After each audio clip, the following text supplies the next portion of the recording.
साधु का हो तो सार दिखाई देता है, मिटती हुई मानवता का आकार दिखाई देता है। होली दिवाली दशहरे तो आते हैं चले जाते हैं, जिस नगर में हो आप तो हर दिन त्योहार दिखाई देता है। जिस नगर में हो आप तो हर दिन त्योहार दिखाई देता है। एक गरीब बूढ़ी माँ थी, उसके पति पहले ही शिवलोक सिधार गए थे। उसके पति मर चुके थे, विधवा पर एक बेटा था और उसकी कोई आय का सहारा नहीं था।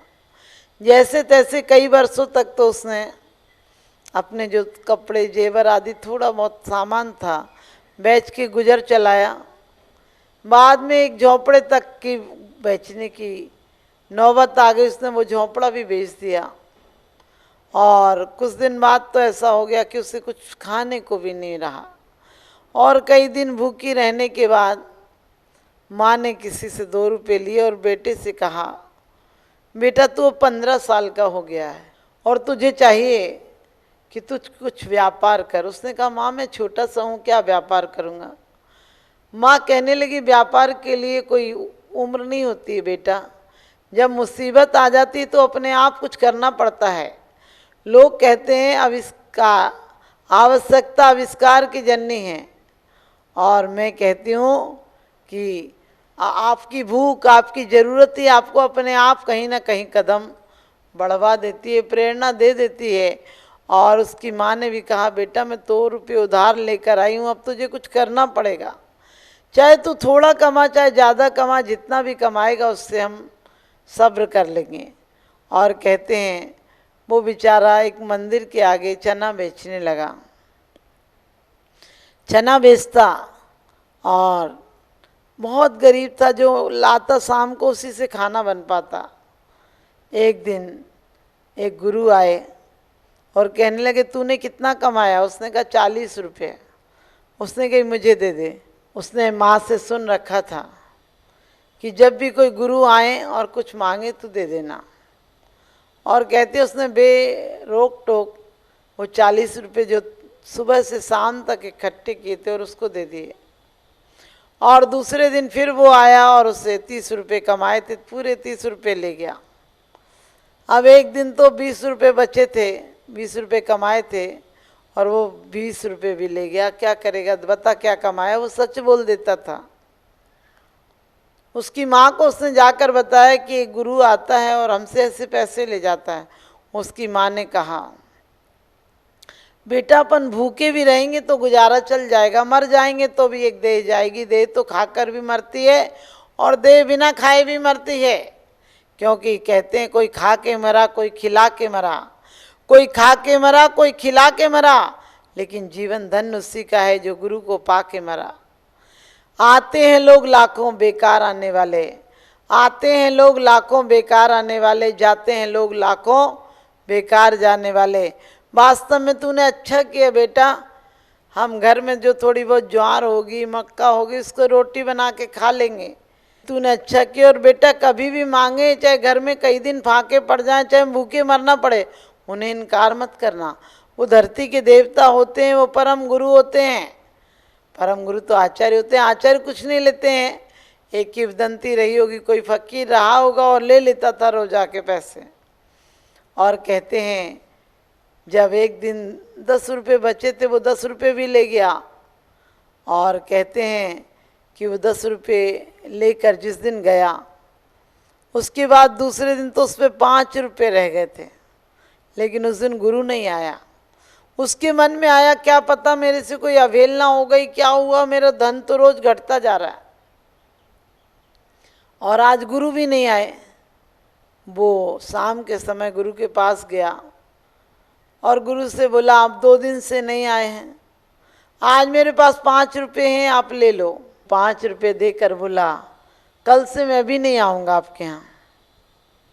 गुरु ने पूछा, क्यों नहीं आएगा। कहने लगा, बस ये 5 रुपये थे, अब रुपये नहीं है मेरे पास, अब मैं व्यापार भी नहीं कर सकता हूँ। उन्होंने कहा, बेटा तूने बहुत बड़ा व्यापार कर लिया, शायद तू वो 40 रुपया, 100 रुपया, 200 रुपया लगा भी देता तो सिर्फ तेरा धन बढ़ता। आज तेरा पुण्य बढ़ गया और तेरे पुण्य के आगे राज वैभव भी कुछ नहीं है। और उसने कहा कि मेरा क्या पुण्य बढ़ गया, मैंने तो कुछ दान नहीं दिया। लोग कहते खूब दो तो खूब मिलेगा, मैंने तो मात्र थोड़े से पैसे दिए।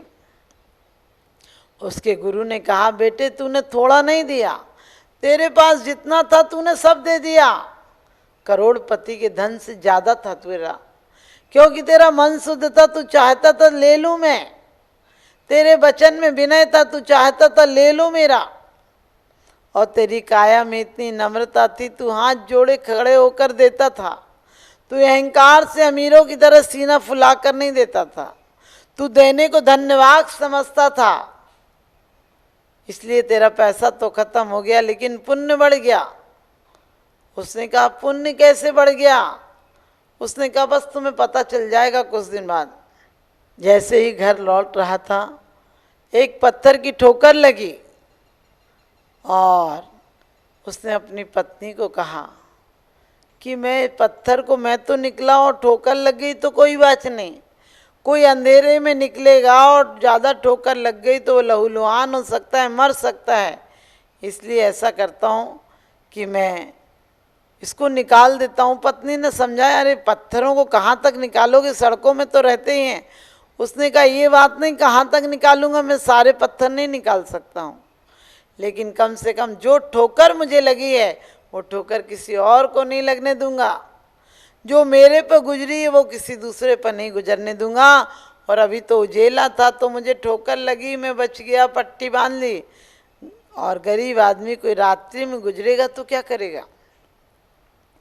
इसलिए गुरु ने कहा भी मुझे जल्दी है। उसने कहा नहीं, ये पूरा काम ठीक करके जाऊंगा और मुझे ज़रूरत नहीं है कि मैं छलांग लगा कर चला जाऊं, पूरे कांटे एक एक चुन कर जाऊंगा, किसी को कांटे ना लग जाएं। और कहते हैं गुरु ने पीठ थपथपाई, कहने लगे बेटा तू पास हो गया। और कहते उसने पत्थर हटाने को, जैसे ही वो नुकीला पत्थर हटाने को खोदा तो वो थोड़ा अंदर तक था, और अंदर से जैसे ही निकाला वहाँ रत्नों के खजाने पड़े थे। आपको क्या लग रहा होगा कि आपको उसी खजाने का पता दे दिया जाए, अब तुरंत आज पहुँचेंगे? हमारे जीवन में भी खजाने गड़े हैं, हम भिखारी बने हैं। हमें जो कुछ मिला है पुण्य के प्रताप से, साधुओं की सेवा से, उसका हमने कभी उपयोग नहीं किया है। उसको जोड़ जोड़ के कृपणता से रखते रहते हैं। बस अभी इतने हो गए, अभी इतने हो गए, अभी इतने हो गए। अरे क्या सोचता है? पूज्यपाद स्वामी कहते हैं तेरी आयु तो घट रही है, तेरा ब्याज बढ़ रहा है। ऐसे धन को तू धन मानता है जो मात्र आपत्ति का कारण है, जो संपत्ति का कारण नहीं है। इसलिए हमारे जीवन में हमें संपत्ति चाहिए, तो वो संपत्ति चाहिए जो मौत के पार भी जाती है, जिस संपत्ति के बाद पूज्यता बढ़ जाती है। जो संपत्ति वो कौन सी? पंचाचार की संपत्ति चाहिए, तो अपने आप आपका पंच परावर्तन नष्ट हो जाएगा। और पांच परावर्तन नष्ट होने के साथ साथ तुम्हारा नंबर परमेष्ठियों में आ जाएगा। एक बार कोशिश तो करो। लेकिन हमने आज तक कोशिश गलत की है। हमने धन को धन नहीं रहने दिया, धन को जड़ बना दिया। वो हमारे साथ, हमारे इशारे पे नाचती है। जहाँ जाना हो वहाँ जाते हैं, जहाँ रुकना हो वहाँ रुक जाते हैं। लेकिन आचार्यों का धन्य चरित्र, वो नीचे नहीं आते हैं, वो मांगते नहीं है। उस देवता ने भी भेष बदल के कहा मैं तेरा गुरु का भेष बदल कर आया था, तुझसे मांगने नहीं आया था, तेरी औकात देखने आया था, तेरा दिल देखने आया था। लेकिन वास्तव में तुझे दिल बहुत बड़ा दिया है।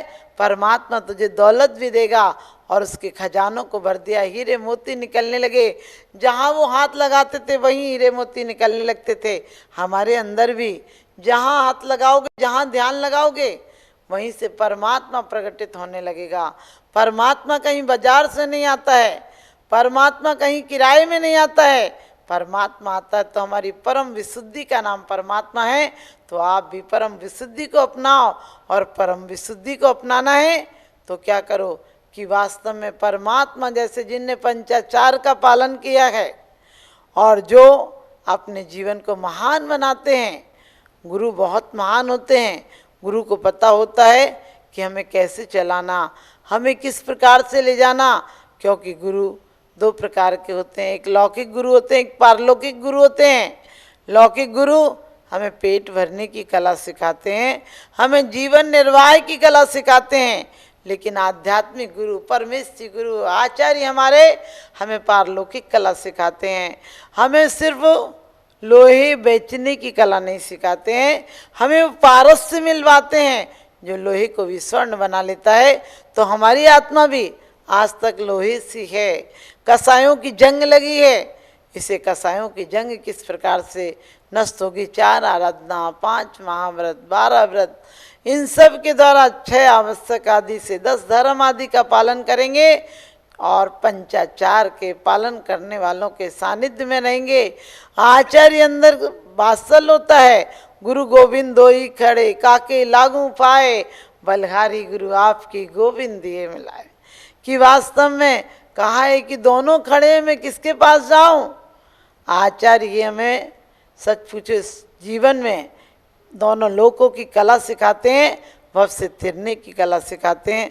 तो आप लोग भी भव से तिरने की कला सीखना हो तो अपने चित्त को निर्मल बनाओ, सरल बनाओ, सहज बनाओ, मृदु बनाओ, कोमल बनाओ, ताकि हर तुम्हारे पास आने की कोशिश करे। कोई पत्थर हो तो तुम मोम बन जाओ, कोई कांटा हो तो तुम फूल बन जाओ। तुम गुलदस्तों में सजाए जाएंगे, तुम गुलदस्तों में सजाए जाओगे और कांटा फेंक दिया जाएगा। तो आपकी फूलों से जिंदगी बने। आप कांटों के बीच भी रहकर मुस्कुराने की कला सीख लें तो आपका जीवन धन्य हो जाएगा और आप सबके जीवन में सुख समृद्धि आए। आप भी अपने गुरुओं को मानें, उनका आचरण करें, उनके प्रति श्रद्धा करें। यही हमारा शुभाशय।